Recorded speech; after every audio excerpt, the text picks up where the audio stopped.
Hello students, so let's read this question first. The question is, the position vectors of the points A, B, C are I plus xj plus 3k, comma 3i plus 4j plus 7k and yi minus 2j minus 5k respectively are collinear. Then ordered pair x comma y is equal to which of the following option? Okay so हमें position vectors दिए हुए हैं, हमें जैसे बताए दिए points के हमारे ए बी सी कोलिनियर हैं.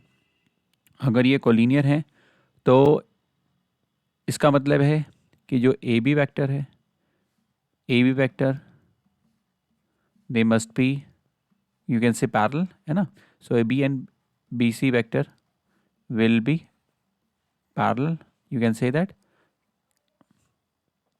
ओके सो अगर ये पैरेलल होंगे तो इसका मतलब है कि उनके जो कंपोनेंट्स हैं, स्केलर कंपोनेंट्स, वो क्या प्रोपोर्शन में होंगे ना. So as A B C are collinear, therefore A B vector and B C vector will be parallel. You can say that B point is common between, आपको बताइए, तो हम पैरेलल कह सकते हैं इनको.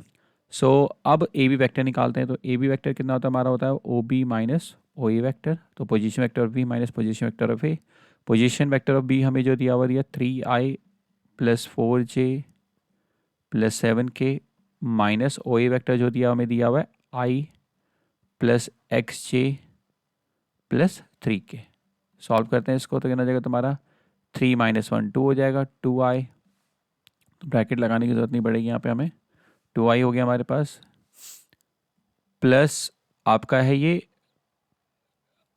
xj, यहाँ पे है हमारा xj, तो ये हमारा हो जाएगा 4 माइनस एक्स प्लस में 4 माइनस एक्स जे. देन उसके बाद हमारा है 7 माइनस 3, तो हो जाएगा 4k.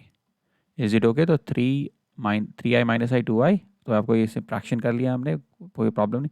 Okay now A B vector आ गया. इसी तरह अगर हम बात करें ए बी वैक्टर आ गया तो बी सी वैक्टर वो हमारा होता है O C vector minus O B vector.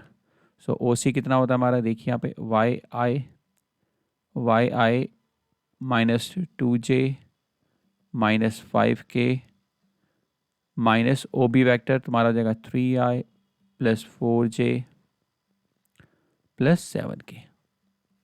Simplify करते हैं तो हो जाएगा y माइनस 3i, फिर माइनस 2j माइनस 4j, तो कितना देगा minus 6j minus 5k minus 7k, तो माइनस 12k. सो आ गया हमारे पास. Now they are parallel, therefore क्या हो जाएगा उनके their components will be in proportion. Therefore A B and B C parallel है हमारा, तो इसका मतलब their components will be proportion. तो इसका देयरफॉर हमारा क्या हो जाएगा 2 अपॉन में y minus 3 is equal to 4 minus x upon में minus 6 and that is equal to 4 upon में माइनस 12. सिंप्लीफाई करते हैं इसको x और y के लिए. तो अब सबसे पहले देखिए इन दोनों को इक्वेट करते हैं तो इससे मेरे पास क्या जाएगा y आ जाएगा. इन दोनों को इक्वेट करेंगे तो इससे मेरे पास x आ जाएगा. सो इसमें this simplify that 2 divided by minus 3 is equal to, इसको देखो कैंसिल आउट करेंगे तो माइनस 1/3 हो जाएगा. क्रॉस मल्टीप्लाई करते तो 6 is equal to minus Y plus 3. So finally y की जो वैल्यू आ जाएगी तुम्हारी माइनस एक्स प्लस 3. तो y हमारे पास आ गया माइनस 3. ना बात करते हैं दूसरे वाले में, तो ये जगह तुम्हारा इसमें जैसे अगर पहले लिख लेते हैं 4 माइनस एक्स अपॉन में minus X is equal to, इसको माइनस 1/3 लिख सकते हैं. क्रॉस मल्टीप्लाई करने से पहले इसको 3 2 6 लिख सकते हैं. तो माइनस 2 इंटू माइनस 1 2 हो जाएगा आपके पास 4 माइनस एक्स. दिस इम्प्लाइड है X is equal to 4 minus 2, X is equal to 4 minus 2. So finally जो एक्स की वैल्यू होगी 2 आ गई. ये भी हमारा 2 है, दैट इज़ 2. ओके सो जो ऑर्डर्ड पेयर आया है फाइनली ये कह सकते हैं देयरफॉर जो एक्स वाई ऑर्डर्ड पेयर है that will be equal to 2 comma minus 3. So that is our final answer, 2 comma minus 3. So that's why the option 1 is the correct option. Bachcho, I hope you understood it well. Best of luck.